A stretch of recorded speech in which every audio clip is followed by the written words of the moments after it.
First Revanth Reddy గారి గురించి మీరు పాడిన సాంగ్ గురించి మనం మాట్లాడుకుంటే సార్, బయట ఒక టాక్ ఏంటి అంటే మీరు ఆ సాంగ్ రాసిన తర్వాతనే ఆయన గెలవడానికి ముఖ్య కారణం అని చెప్పి చాలా మంది అంటున్నారు. సో మీతో రేవంత్ రెడ్డి గారు ఎప్పుడైనా కలవడం జరిగిందా? నేను అన్నకు 10 years నుంచి ఉన్నాను, అందరు తెలిసిందే, అన్ని ఇంటర్వ్యూలో చెప్పిన.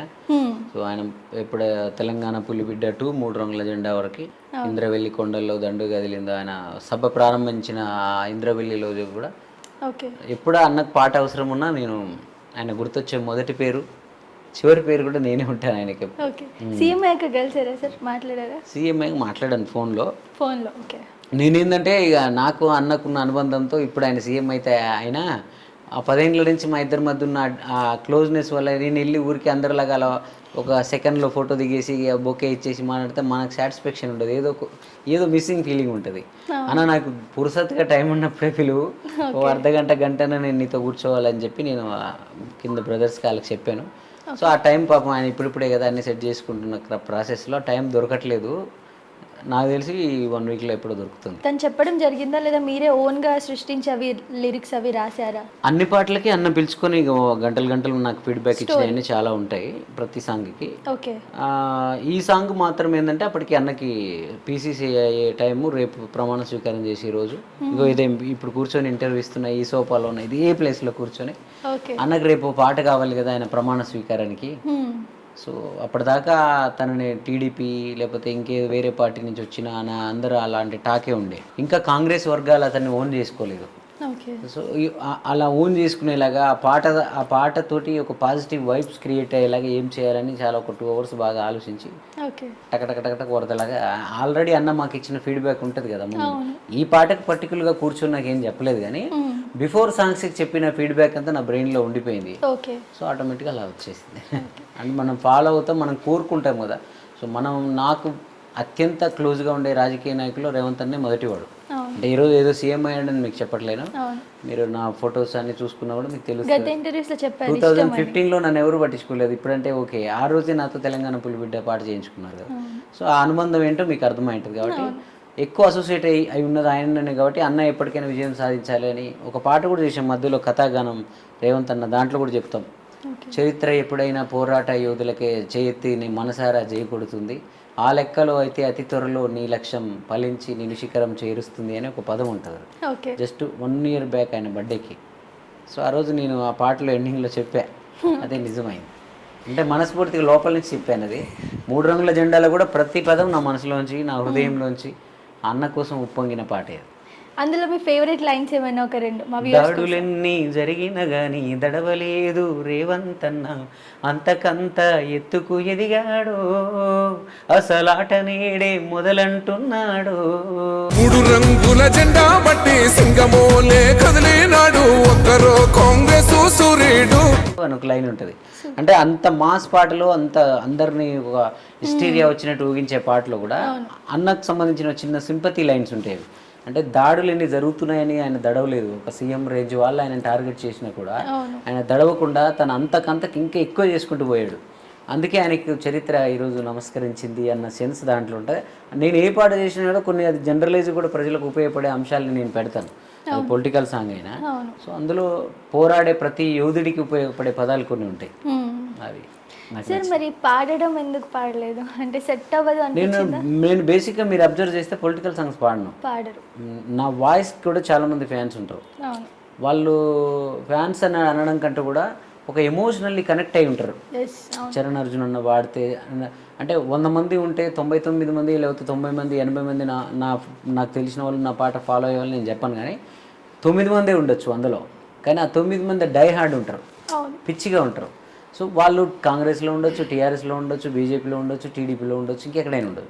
సో ఎక్కడో ఒక పార్టీకి సంబంధించిన పాట పాడుతున్నప్పుడు ఆటోమేటిక్గా అవతల వాళ్ళని హట్ చేసే అంశాలు ఉంటాయి దాంట్లో. అందుకే నేను మ్యాథ్స్ రాస్తాను, కంపోజ్ చేస్తాను, కానీ ఆ క్రెడిట్ కూడా పెద్దగా నేను పేర్లు వేసుకున్నవి. బట్ పాడడం మాత్రం అదొకటి నాకు కొంచెం, అది ఎక్కువ మందిని స్ప్రెడ్ చేయాలి, జనాల్లో అలచాలంటే అరిచి పాడాల్సి వస్తుంది. నాది కొంచెం ఎమోషనల్గా స్మూత్గా ఉండే వాయిస్ కదా. సో అది కాక మా నరసన్నని పెద్ద సింగర్ చేయాలి, నరసన్న బ్రాండ్ అవ్వాలి.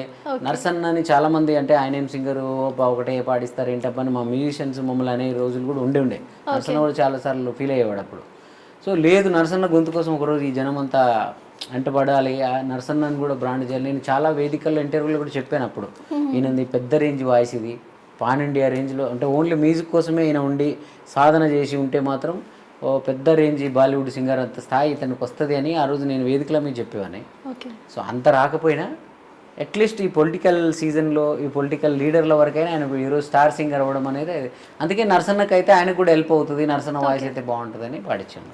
ఆంధ్రాలో కూడా ఎలక్షన్స్ కాబోతున్నాయి కదా సార్, ఏమైనా సాంగ్స్ ప్లాన్ చేశారా మరి నెక్స్ట్? నేను ఎప్పుడు ఎవరికి ప్లాన్ చేయను, వాళ్ళు అడిగితే చేయడమే. అదే వాళ్ళు ఎవరైనా అడగడం అట్లా అడుగుతున్నారు, కొందరు అడుగుతున్నారు, అడిగిన వాళ్ళకి మనకు మర్యాద ఇచ్చి గౌరవం ఇచ్చి పైసలు కూడా ఇచ్చి మా కోసం చేయంటే తప్పకుండా అందరికీ చేస్తాం. రేవంత్ రెడ్డి గారి సాంగ్ ఎన్ని డబ్బులు వచ్చాయి సార్? రేవంత్ అన్న దగ్గర మేము ఎన్నడు అంటే ఆ 3 రంగుల జెండా అసలు రేవంత్ అన్నకే తెలియదు. Okay okay. నేను నరసన్న ఇలాగే కూర్చున్నాం, మాకు మేము అన్నకు మా వంతుగా ఆయన లక్ష్యానికి, నేను యుద్ధంలో పోరాడే యోధులకు ఆయుధంలా ఉండడానికి ఇష్టపడతానని నేను చాలాసార్లు చెప్పాను, మళ్ళీ చెప్తున్నా. ఆ రోజు నాకు ఆయనలో ఆ యుద్ధంలో పోరాడే యోధుడు కనపడ్డాడు. నా పాట ఒకటి ఆయనకి ఎన్నో ఆయుధాల్లో ఈ పాట కూడా ఒక ఆయుధం అవుతుంది కదా, అయితే చాలు అనుకుని ఇచ్చామంత. దానికి తోడు అవతల వాళ్ళు కూడా మమ్మల్ని పెద్దగా పట్టించుకున్నట్టు లేరు.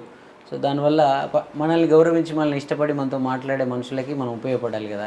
సో సార్ ఏదో వేరే ఇంటర్వ్యూలో కూడా మీరు చెప్పారు కేసీఆర్ పైన కూడా మీరు సాంగ్ రాశారు కానీ అప్పుడు అవును ఏపల్లె పిల్లోడు పెద్దగా అంటే ఏం జరిగింది సార్ ఆ సాంగ్ పెద్దగా ఏం జరగలేదు, అంటే వాళ్ళకున్న చాలా బిజీ, వాళ్ళకున్న దాంట్లో మనల్ని అంటే పాటను పట్టించుకున్నారు, పాట చేసిన మనుషుల్ని పట్టించుకోలేదని. అంటే పాట కూడా పట్టించుకోలేకపోతే మనం ఏమనుకోదాం, అవును సరేలే వాళ్ళకి తెలియలేదేమో, అందరికి తెలియాలని ఉంది, మనం పాట చేస్తే ఇప్పుడు అందరు పట్టించుకోవాలని ఉంది అనుకో. కానీ అది ప్రతిరోజు వింటారు, ప్రతి వాళ్ళ అన్నిటికీ వాడుకుంటారు, యూజ్ చేసుకుంటారు, అన్ని సభల్లో పెడతారు కదా.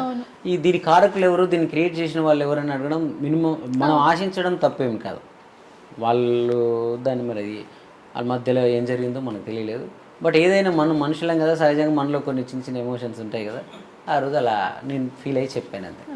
బట్ నా కేసీఆర్ గారు అంటే ఎప్పటికి ఇష్టమే, తెలంగాణ తెచ్చిన వ్యక్తిగా ఆయన ఎప్పుడు నా హృదయంలో చరిత్రలో ఎప్పుడు ఉంటాడు, దాన్ని మనం చెరపలేం. అందులోనే ఉంటుంది, కొన్ని నాళ్ళు ఉంటాయి పార్టీలు పగలు, ఎల్లకాలం యాదికుంటది తను చేసిన మేలు. కళ్ళ ముందు ఉన్నోళ్ళ ఇలువ తెలివది ఏనాడో కాలమంతా గడిసి. నేను అప్పుడే రాశాను, అది మంచిగా ఉన్నప్పుడు నాకు కోపం లేనప్పుడు కూడా. సో ఈ పగలు కోపాలు ఇవన్నీ కోపం ఉందా సార్? ఎందుకు ఉండదు, మా నాయన మీద కూడా కోపం. మా నాయన నన్ను పట్టించుకోలేదు అనుకో, పండగకి వెళ్తే నన్ను చూడకుండా మా తమ్ముడినో లేకపోతే మా చెల్లిని ఎక్కువ ప్రేమించి నన్ను ప్రేమించలేదు అనుకో, నాయన మీద కూడా కోపం ఉంటుంది.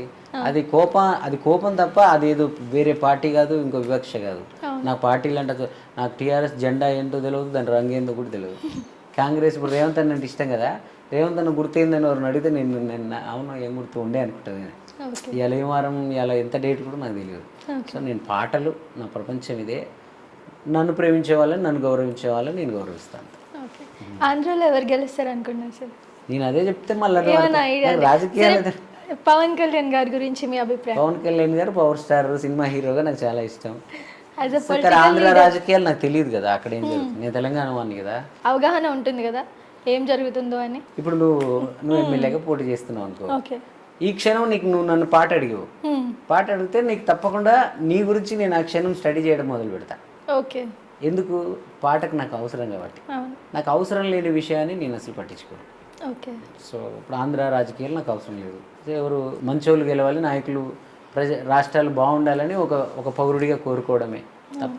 బట్ నాకు ఇష్టమైన నాయకులు కొందరు ఉంటారు. నాకు నరేంద్ర మోడీ గారు అంటే చాలా ఇష్టం, చంద్రబాబు నాయుడు గారు అంటే చాలా ఇష్టం, రేవంత్ రెడ్డి గారు అంటే చాలా ఇష్టం, కేసీఆర్ అంటే కూడా చాలా ఇష్టం. సో ఇలా లీడర్స్, ఇప్పుడు బండి సంజయ్ గారు, ధర్మపురి అరవింద్ గారు, ఇప్పుడు కొందరు సంథింగ్ లీడర్స్ ఉంటారు, వాళ్ళు ఏ పార్టీలో ఉన్నారో కూడా నేను పట్టించుకోను. బట్ ఆ లీడర్లు, ఇప్పుడు మన కేసీఆర్ గారి మీద రేవంత్ అన్న మీద గెలిచాడు ఒక ఆయన, వెంకట్రామిరెడ్డి ఏదో పేరు ఉంటుంది. ఇప్పుడు ఆయన ఇష్టం, ఆయన ఇంటర్వ్యూలు చూస్తాను నేను. అప్పుడు నేను భలే మాట్లాడుతాను, ఒక విలువలు ఉన్న రాజకీయ నాయకుడు కనపడతాడు ఆయనలో. అక్కడ పార్టీ కాదు నాకు, మళ్ళీ పర్సన్స్ ఇష్టం. సో పార్టీతో సంబంధం లేదు. నేను మనుషులు ఏ పార్టీలో, ఇప్పుడు ఆ పార్టీ మనకు నచ్చలేదని అందులో ఉన్న గొప్ప నాయకులను మిస్ కాకూడదు, నా సిద్ధాంతం అది. సో ఒక్కొక్క పార్టీలో గొప్ప గొప్ప లీడర్లు ఉంటారు. బీజేపీలో సూపర్ లీడర్స్ ఉన్నారు, టీఆర్ఎస్లో ఉన్నారు, కాంగ్రెస్లో ఉన్నారు. అందుకే ఒక పార్టీని ఫిక్స్ అవ్వడం, ఆ పార్టీ మీద ఇష్టం పెట్టుకొని మిగతా వాళ్ళందరినీ తిట్టడం అనేది నా కల్చర్ కాదు. ఎందుకంటే నన్ను అందరూ మావాడు చరణ్ అని ఫీల్ అవుతున్నప్పుడు నేను అందరి వాడిలాగే ఉండాలి, అందరినీ నేను ప్రేమించాలని నా ఇష్టం. సబ్స్క్రైబ్ చేయండి. Please do subscribe to. Please like, share and subscribe to top Telugu TV. Top Telugu TV. Top Telugu TV.